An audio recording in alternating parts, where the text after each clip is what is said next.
Donc on est en direct ici, enfin pas en direct, on est en enregistré du Moscone Center qui est juste derrière nous avec la grande pomme au-dessus de ma tête là.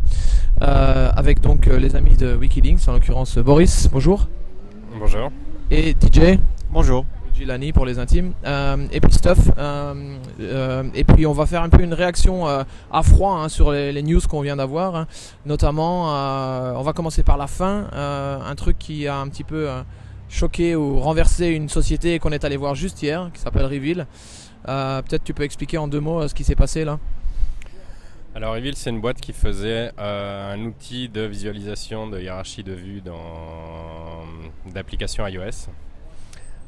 C'était un outil que j'ai moi-même acheté, d'ailleurs qu'on a acheté avec Jelani, et qui était vraiment très très pratique. Et malheureusement pour eux, Apple vient d'annoncer que leur outil de développement proposera à peu près exactement les mêmes outils.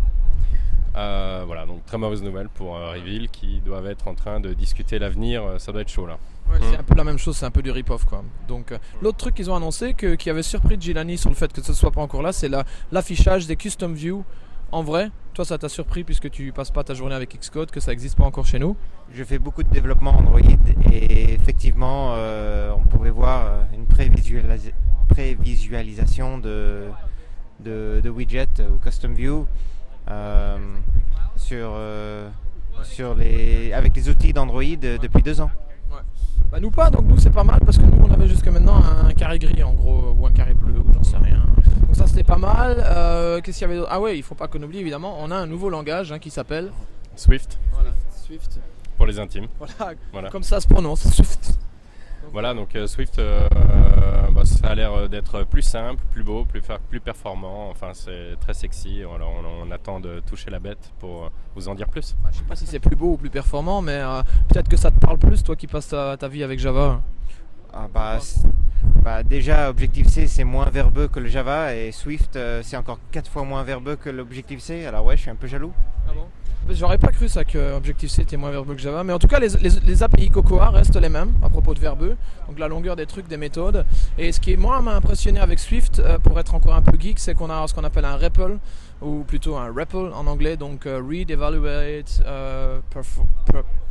Print Loop, je crois. Ouais. Donc en gros un truc dans le terminal où tu tapes REPL et t'es comme dans Rupi. Alors ça, je sais pas ce que t'en penses Boris, mais je trouve ça plutôt cool. Ouais, je suis pas sûr d'avoir saisi toutes les finesses de l'outil, mais ça doit être très cool. Ouais. En fait, c'est pour faire joujou. D'ailleurs, on a un autre truc pour faire joujou qui s'appelle, tu te rappelles de l'outil pour s'amuser, pour jouer justement ? Playground. Voilà. Ouais. Donc ça, c'est pas trop mal non plus parce que ça va nous permettre de rapidement prototyper un truc vite fait. Et de voir en direct les changements appliqués au produit final. Ouais. On a dit on peut jouer comme des enfants, mais on est surveillé par des adultes, donc le développement devient mûr. Ouais. Et l'autre truc aussi qu'on avait qui était vraiment pas mal, c'est maintenant j'ai un trou. Ah oui, c'est voilà. Vous en l'occurrence, vous n'utilisez pas les storyboards, mais moi pas mal. Et il y a un truc assez génial qui est que maintenant on peut avoir un seul storyboard pour toutes les plateformes. Du coup, ça nous a donné une idée entre guillemets. Une idée. Alors enfin, moi. Une idée, quand on disait, Gilani, toi tu disais, ça leur permettra d'avoir un iPad plus grand. Effectivement, il y a des rumeurs qu'il y aura éventuellement un iPhone plus grand annoncé cet été. Ouais. Alors d'avoir ces virtual sizes, ou je ne sais plus comment ils ont appelé ça, ça permettra déjà que les développeurs se mettent en place des systèmes pour accommoder ce nouveau téléphone. Size Class ça s'appelle. Et puis moi j'ai dit dans ton dos quand on était là-bas, j'ai dit ce serait plutôt bien aussi pour... Tu te rappelles ou plus déjà ?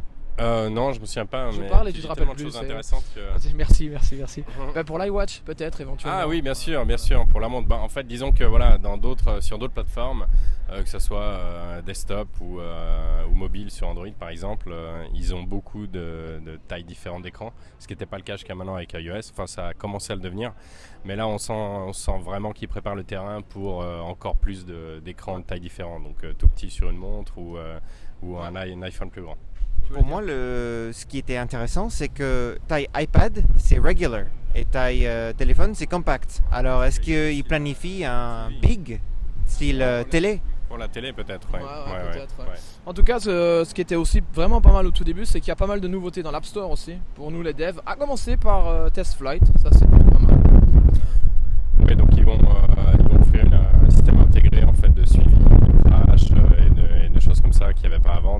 c'est une mauvaise nouvelle pour la concurrence, mais voilà un outil de plus qui vient, qui sera offert à tout le monde gratuitement. Ça pourrait être une mauvaise nouvelle pour moi. Je vais dire des noms pour les mecs de Hockey App. On verra. En tout cas, ce qui s'est passé, c'est qu'Apple a acheté TestFlight il y a quelques mois, et là ils l'ont intégré complètement avec. Tu te rappelles combien d'utilisateurs? Non. Peuvent tester jusqu'à 1000 utilisateurs. Ah oui, 1000 utilisateurs bêta, testeurs. Ouais. Ça, je trouve ça vraiment pas mal. Après, il faut qu'au moins on ait au moins 1000 utilisateurs quand on fait une app, c'est déjà pas gagné. Et 1000 utilisateurs, pas 1000 devices. Donc un utilisateur peut avoir plusieurs devices. Ouais, parce que comme on a tous 3 iPhones et 4 iPads et 5 Apple TV. Voilà, c'est déjà pas mal. Hein. Là, on est reparti. Maintenant, on va faire la partie la plus compliquée de la WWDC. C'est-à-dire qu'on va devoir aller à chercher une bière, aller à des fêtes. Donc c'est les parties. Donc ayez un peu de pitié pour nous. On va essayer de pas trop s'amuser quand même. Mais voilà, on fera ce qu'on peut. On va essayer de dormir aussi de temps en temps, mais ça fait partie du networking. Hormis le fait que c'est pas désagréable, c'est un peu là où, un peu comme chez Objectif Cologne d'ailleurs. Objectif Cologne, dont le nom va devoir changer. J'appelle ça Swift Cologne ou Swift Genève. Je suis déplacé à Genève. Et puis, je disais, donc là vraiment la conférence commence vraiment là, puisqu'on va pouvoir aller dans les soirées, networker, discuter. Vous allez pouvoir pitcher Wikilinks comme des malades. Oui. N'est-ce pas? Parce que vous êtes des grands pitchers.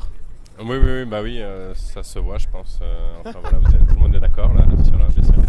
Des malades depuis 3 jours. Voilà, parce que on va pitcher comme au baseball. Voilà. On se quitte et puis à bientôt sur Pomcast ou n'importe où ou chez Objectif Cologne. Au revoir de Wikilinks. Voilà. Au revoir.